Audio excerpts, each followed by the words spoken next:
Bonjour à toutes et tous et bienvenue dans ce nouvel épisode de Critical. Aujourd'hui on va parler du premier opus de ma saga préférée du jeu vidéo, Divine Divinity. Ça promet d'être objectif, c'est fou. Divine Divinity, qui devait à la base s'appeler Divinity Sword of Lies, est un action RPG sorti en 2002, édité par CDV et développé par le studio belge Laren Studio. Son développement a pris 3 ans à cause de nombreux problèmes financiers et d'une deadline beaucoup trop courte imposée par l'éditeur. Le jeu à sa sortie était malheureusement bourré de bugs et les développeurs ont dû s'atteler assez rapidement à créer des patchs correctifs. À savoir que CDV refusait de publier les patchs correctifs, prétextant que leur jeu était toujours finalisé, jouable et sans bug. On constatait que c'était pas le cas. Tenez, voici une photo de Sven, le patron de chez Larian, après une nuit complète à corriger une à une et manuellement toutes les sauvegardes des joueurs. Ça force le respect. Pour avoir de la graine pour tes vidéos.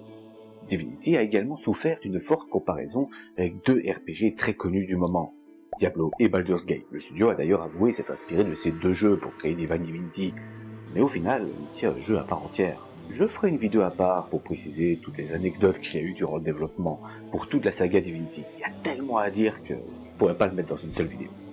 Attends, tu vas sérieusement teaser une vidéo qui ne sortira potentiellement jamais. S'il y a bien un truc sur lequel je peux parler pendant des heures, c'est Divinity. Alors la ramène pas. Malgré des débuts difficiles, une comparaison douteuse et une presse négative, Divine Divinity s'impose aujourd'hui dans de nombreux top 100 des meilleurs RPG, notamment sur Sens Critique, RPG Codex ou PC Gamer.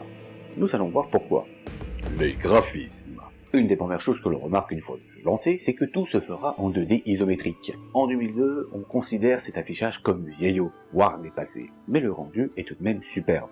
Tous les éléments sont identifiables sans se forcer.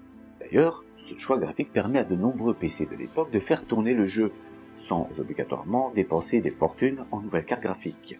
Les textures sont agréables, l'interface est lisible et intuitive, l'apparence du héros évolue avec son équipement, la luminosité est correcte. Le seul bémol que je pourrais donner est en fait le caractère un peu plus grossier des PNJ et des monstres qui sont un peu plus pixelisés et dont l'apparence ne varie que très peu.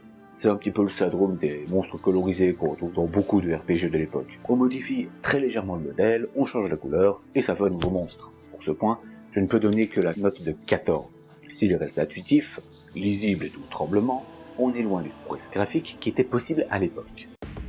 Le son.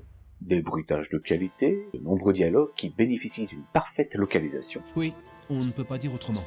Les textes et les voix sont en français, je déplore juste quelques erreurs de traduction ci et là dans le jeu, mais le plus gros atout de ce jeu est avant tout sa musique, composée par Kirill Pokrovsky, qui composera d'ailleurs pour toutes les suites de Divinity jusqu'à ce qu'il nous quitte en 2015.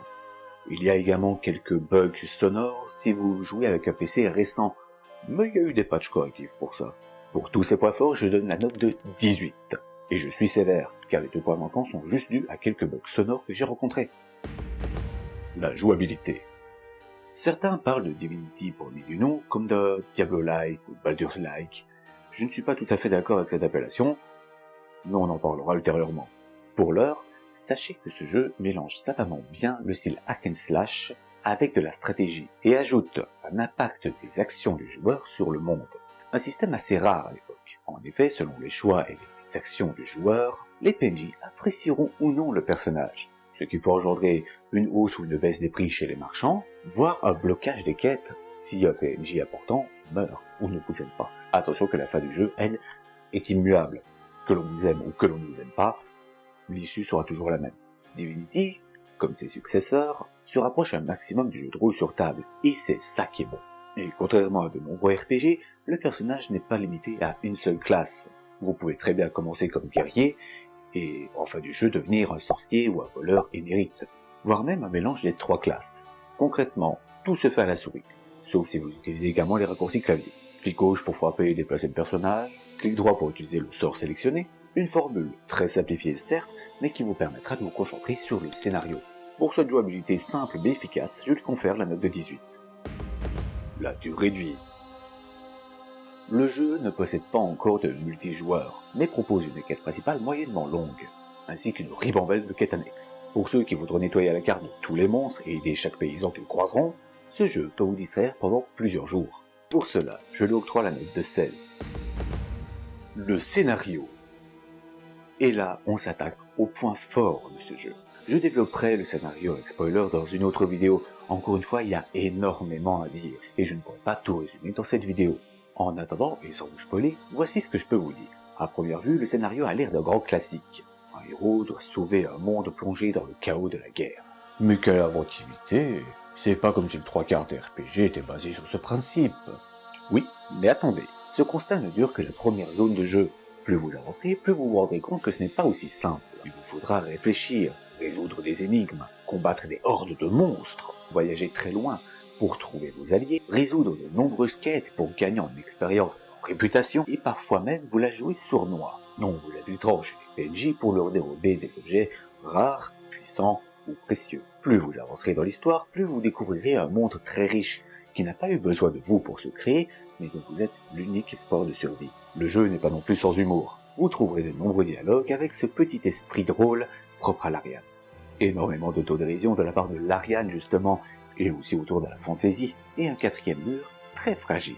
Vous y incarnez donc un désigné. Comprenez par là que vous faites partie des rares élus à posséder une essence divine, qui fait de vous un potentiel futur élu divin.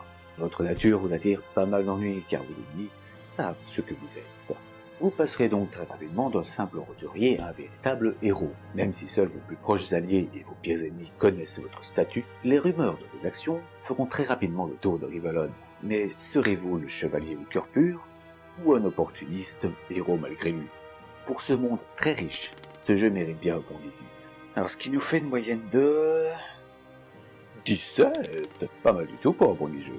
Et vous, êtes-vous d'accord avec cette critique? N'hésitez pas à donner votre avis dans les commentaires, à spammer les pouces et à partager cette vidéo. On se retrouve prochainement pour un nouvel épisode de Critical. Ciao!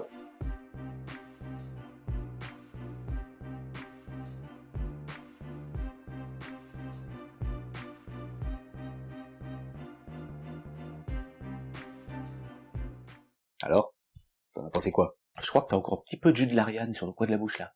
Oh merde!